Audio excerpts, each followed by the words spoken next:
அனைவருக்குமே வணக்கம். சற்று முன் கிடைத்திருக்கக்கூடிய ஒரு மிக மிக முக்கியமான செய்தி ஒன்று வெளியாகியுள்ளது.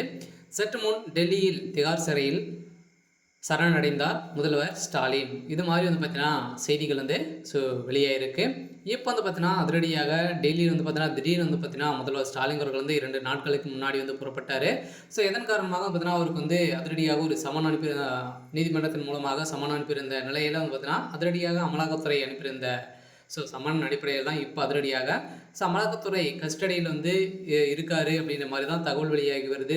இருந்தாலுமே பிரதமர் மோடி அவர்கள் சந்தித்து திமுகவை காப்பாற்றக்கூடிய நிலைக்கு தான் அவர் சென்றிருக்காரு அப்படின்ற மாதிரி இப்போ பரவலாகவே பேசப்பட்டு வருது. இந்த நிலையில் தான் ஏற்கனவே பிரதமர் மோடி அவர்களே பார்த்தீங்கன்னா உதயநிதி ஸ்டாலின் தரக்குறைவாக பேசி இது மாதிரி நிறைய பிரச்சனைகள் பார்த்தீங்கன்னா பிரதமர் மோடி அவர்கள் இழுத்து விட்டு இருக்காங்க. இந்த நிலையில் தான் இப்போ அதிரடியாக பிரதமர் மோடி அவர்கள் பார்த்தீங்கன்னா திமுகவை வச்சு செஞ்சுட்டு இருக்காரு. இருந்தாலுமே இப்போ டாஸ்மாக் உடைய நிறுவனத்தில் நடந்த ரைடின் அடிப்படையில் தான் இப்போ அதிரடியாக திமுகவே பெரும் கதிகளையும் போய் இருக்காங்க இல்லையா. திமுகவுடைய தலைமையகத்தில் சிக்கினாங்க அப்படின்னா ஒட்டுமொத்த கதையும் முடிய போகுது. திமுகவுடைய கூட்டாரமே அழியக்கூடிய விதத்துலாம் இப்போ நடந்திருக்கு. இதை பற்றி இந்த வீடியோவில் நம்ம முழுமையாக பார்க்கலாம். அதுக்கு முன்னாடி நம்ம சேனலுக்கு இப்போ தான் நீங்கள் முதல் முறையாக வந்திருக்கீங்க அப்படின்னா மறக்காமல் நம்மளுடைய சேனலை சப்ஸ்கிரைப் பண்ணி சப்போர்ட் பண்ணுங்கள். வாங்க வீடியோக்குள்ளே போகலாம்.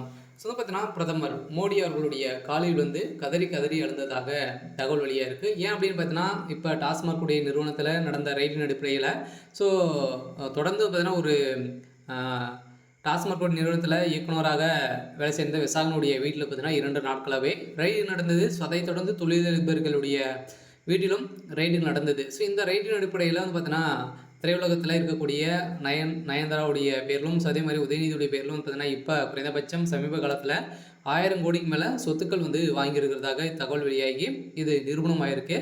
இதை தொடர்ந்து தான் பார்த்தீங்கன்னா மீண்டும் மீண்டும் பார்த்தீங்கன்னா கல்லாரி அமலாக்கத்துறை அதிரடியாக சோதனை நடத்தியதில் எக்கச்சக்கமான டாக்குமெண்ட்டுகளும் ஆதாரங்களும் சிக்கியது. இந்த ஆதாரத்தின் அடிப்படையில் தான் அதிரடியாக மீண்டும் மீண்டும் சோதனைகள் ஏற்பட்டு வருது.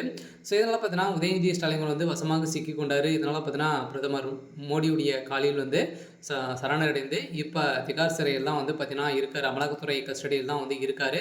இருந்தாலுமே இப்போ என்ன நடக்க போகுது அப்படின்றத யாருக்குமே தெரியல. திமுகவுடைய ஆட்சிக்கு ஒரு மிகப்பெரிய கேள்விக்குறியாகவே வந்திருக்கு. இருந்தாலும் பிரதமர் மோடியுடைய கீழே தான் அவருடைய கட்டுப்பாட்டில் தான் பார்த்தீங்கன்னா இயங்க போகுது. இருந்தாலுமே பிரதமர் மோடி போட்ட உத்தரவின் அடிப்படையில் இப்போ திமுக கூடாரத்தை ஒட்டுமொத்தமாக அழிக்க போகிறாங்க. சில பார்த்தீங்கன்னா திமுக இருக்கக்கூடிய முக்கிய புள்ளிகளாம் அடுக்கடுக்காக குண்டோடு பார்த்தீங்கன்னா அதிமுகவில் இணைய போகிறதாகவும் ஒரு தகவல் வெளியாகி வருது. சரி, ஓகே. இன்னைக்கான அப்படின்னு பார்த்தீங்கன்னா இதுதான். மறக்காமல் நம்மளுடைய சேனலை சப்ஸ்கிரைப் பண்ணி சப்போர்ட் பண்ணுங்கள். தேங்க்யூ.